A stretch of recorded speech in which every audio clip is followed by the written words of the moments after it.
General Zia کے دور میں سعودی عرب میں ایک ایسا واقعہ پیش آیا جس نے اسلامی دنیا کو ہلا کر رکھ دیا۔ ہوا کچھ یوں کہ نومبر 1979 میں 500 کے قریب مسلح افراد نے خانہ کعبہ پر قبضہ کر لیا۔ سعودی فوجی دستوں نے خانہ کعبہ کو بازیاب کروانے کی کوشش کی لیکن ناکام رہے۔ اس کوشش میں سعودی فوج کا بھاری جانی نقصان بھی ہوا۔ مجبوراً سعودی حکومت نے پاکستان اور فرانس سے مدد کی درخواست کی۔ پاکستان سے SSG کمانڈوز کو خانہ کعبہ کی حفاظت کے لیے بھیج دیا گیا۔ 2 ہفتے کی مسلسل جدوجہد کے بعد خانہ کعبہ کو حملہ آوروں سے آزاد کروا لیا گیا۔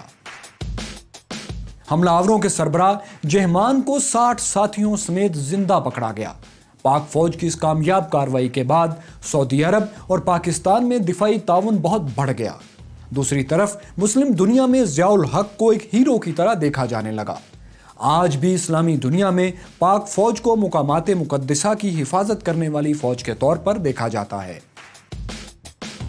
جہاں یہ واقعہ ضیاء الحق کو ہیرو بناتا ہے تو وہیں سیاچن پر بھارتی قبضے نے ان کی ساکھ کو بہت نقصان بھی پہنچایا ہے۔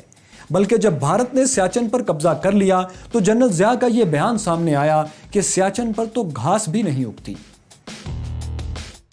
جنرل ضیاء سیاچن کو تو بھارت سے واپس نہ لے سکے، البتہ انہوں نے بعد میں بھارت کو ایٹمی جنگ کی دھمکی دے کر دونوں ملکوں کو ایک بڑی جنگ سے ضرور بچا لیا۔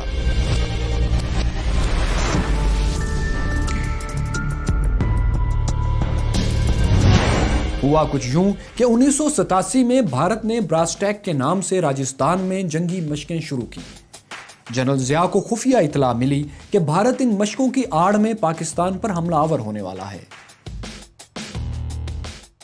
ضیاء الحق پاک بھارت ٹیسٹ میچ دیکھنے کے بہانے بن بلائے بھارت پہنچے اور وزیر اعظم راجیو گاندھی سے ملے۔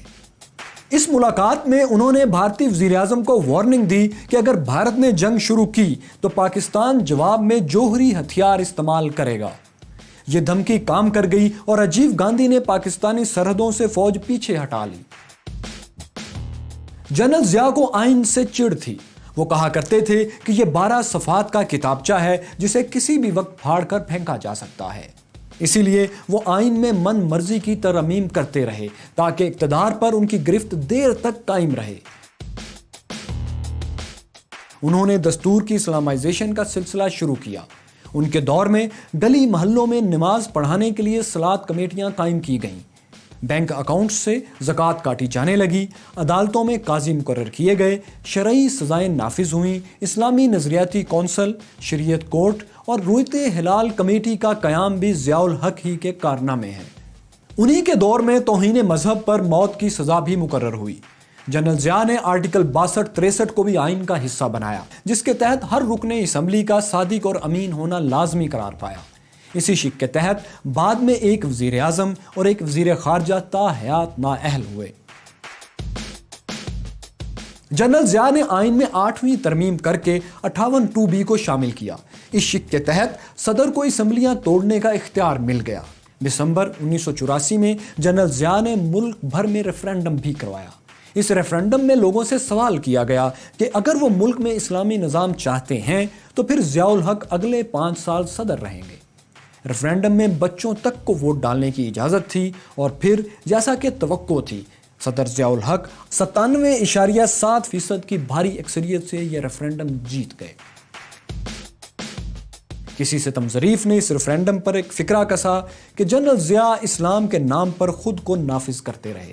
مختصر یہ کہ ضیاء الحق نے آئین کے تحت سارے اختیارات اپنے قبضے میں کرنے کے بعد 1985 میں الیکشن کروا دیے۔ یہ الیکشن غیر جماعتی بنیادوں پر کرائے گئے تھے جس سے ملک بھر میں برادری ازم کو فروغ ملا۔ الیکشن کے بعد جنرل ضیاء نے اسمبلی میں ووٹنگ کرانے کے بجائے اپنی مرضی سے محمد خان جنیجو کو وزیر اعظم بنا دیا۔ زیادہ تر اراکین اسمبلی جنیجو کو جانتے تک نہیں تھے اور ایک دوسرے سے پوچھتے تھے کہ یہ محمد خان جنیجو کون ہیں۔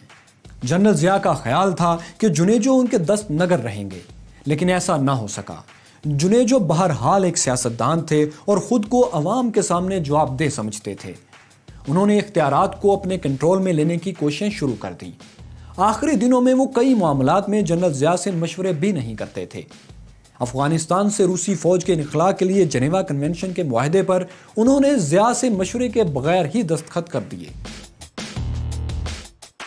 ایسا کرنے پر جنیجو کو بھی وہی سزا ملی جو گورنر جنرل غلام محمد سے لے کر اسکندر مرزا تک کے دور میں تمام وزرائے اعظم کو ملتی رہی۔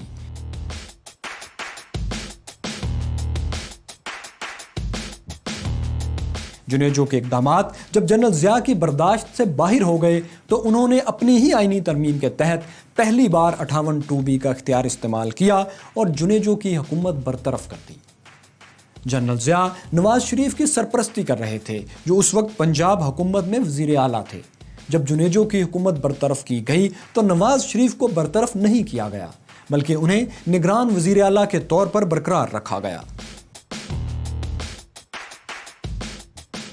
ضیاء دور میں ملک کے معاشی حالات بہتر تھے اور پاکستانیوں کی دنیا بھر میں عزت ہوتی تھی، جس کی ایک بڑی وجہ یہ تھی کہ روس کے مقابلے میں پاکستان فرنٹ لائن سٹیٹ بن چکا تھا۔ کئی سال سے لگی معاشی پابندی